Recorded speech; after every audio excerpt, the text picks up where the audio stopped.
simplifié avec Patrick Lapalme. Ah oui.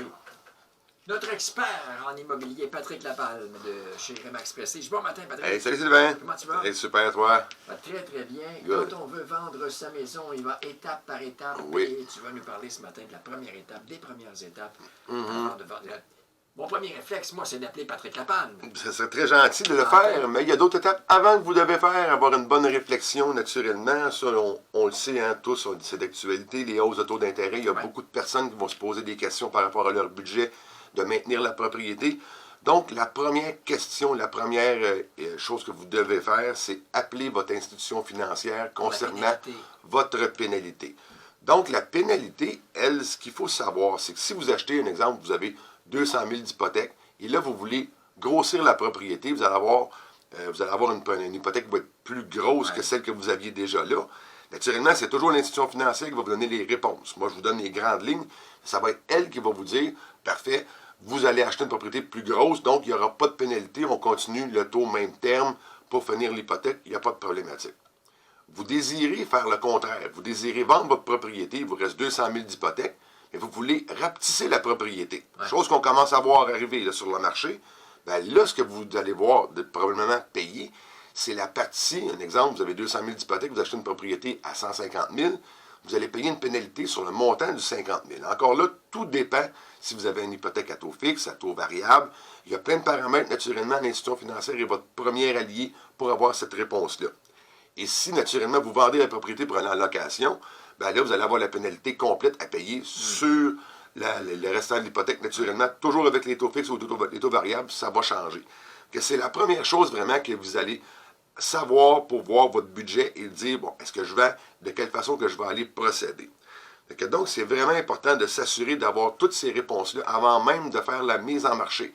Parce que ça a une incidence directement sur le prix de votre propriété si vous avez une pénalité exorbitante. Advenant que, bon, la pénalité, je peux vivre avec et puis je décide de vendre quand même. Là, effectivement. Choisir mon courtier. Bien, là, vous allez choisir, votre agence immobilière par l'entremise naturellement de votre courtier. Ce qu'il faut savoir, c'est quoi les distinctions à faire entre une agence immobilière, un dirigeant d'agence et votre courtier immobilier. Il ne faut jamais oublier le premier point sur l'agence immobilière, c'est la personne morale ou la société qui réalise l'opération de courtage par l'entremise d'un courtier immobilier. Donc, ce qu'il faut savoir, c'est que le contrat n'appartient pas au courtier immobilier. La personne physique va venir vous rencontrer. Le contrat de courtage appartient à la bannière, à l'agence immobilière. Et à l'intérieur de l'agence immobilière, ce qu'il faut savoir, il y a un dirigeant d'agence qui est là. Lui, son travail, le dirigeant d'agence, c'est de s'assurer que les transactions soient réalisées selon vraiment les règles gouvernementales et selon aussi les règles de l'art avec les vérifications que le courtier doit effectuer. Et aussi, il est là pour guider naturellement les courtiers et en cas de mésentente avec un client, il est là pour servir de médiateur et pour éclairer l'ensemble des parties. Parce que des fois, il peut avoir des particularités et puis, le client se pose des questions, le courtier lui répond, mais il n'est pas sûr. Il veut avoir l'explication plus approfondie du dirigeant d'agence. Donc, on s'en va à cette étape-là et c'est partout pareil. Donc, et ensuite de ça, le troisième point, il y a le courtier immobilier. C'est soit une personne physique ou une personne morale, comme moi, j'ai une entreprise, Patrick Lapalme, courtier immobilier incorporé, et je transige au nom de mon entreprise, de ma compagnie. Et naturellement, comme je vous mentionnais, le contrat ne m'appartient pas. Il appartient à l'agence immobilière. Donc, c'est vraiment ces particularités-là à voir. Et le dirigeant d'agence est toujours présent pour épauler son courtier et épauler la clientèle complète. C'est ce qu'il faut savoir. C'est vraiment important. Je pourrais être tenté de vendre ou d'essayer de vendre ça, mais il y a un paquet d'avantages. Bien, naturellement. Un spécialiste. Bien, c'est sûr, on fait ça à longueur d'année. Et aussi, quand vous allez choisir votre bannière, votre courtier immobilier aussi, il y a des vérifications que vous pouvez faire. C'est vraiment simple. Sur le site de l'OACIQ, vous avez la vérification du dossier d'un courtier. Vous allez en même temps voir si est-ce qu'il y a un permis valide de l'OACIQ. Naturellement, ça pourrait arriver entre deux chaises, qu'il y ait une suspension, des choses comme ça, que son permis soit plus valide qui est là. Bien, vous allez pouvoir, le vérifier. Aussi, vous allez pouvoir voir à l'intérieur du site de l'OACIQ, est-ce que le courtier fait des mentions de mesures disciplinaires ou il y a des mentions qui figurent à son dossier. C'est quoi aussi ses niveaux de compétences? C'est vraiment tout indiqué là. Puis le courtier aussi peut vous les fournir, les formations qu'il a suivies et tout ça. C'est important aussi de faire votre vérification avant de vraiment prendre votre choix sur le courtier. Donc, ça se magasine. Ça se magasine et ça se magasine aussi avec les compétences et tout ce qui peut toucher là, l'ensemble d'une transaction. Et aussi, un autre point, est-ce que votre courtier connaît le secteur? Ici, un exemple, Notre-Dame-des-Prairies, on a de l'ocre ferreux, on a des zones de mouvement de sol, on a des bandes de protection riveraine, on a des choses d'inondation, autant qu'à Joliette.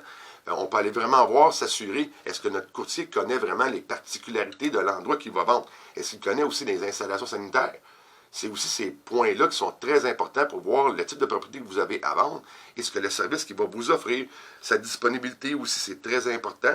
Les dispositions de marché, c'est quoi sa mise en marché qu'il va faire? Parce que d'un courtier à l'autre, c'est vraiment différent. Est-ce qu'il va vous offrir des visites virtuelles 3D? Est-ce qu'il va vous faire des visites libres? Des choses comme ça, tout dépendant. L'ensemble des services vont être décrits.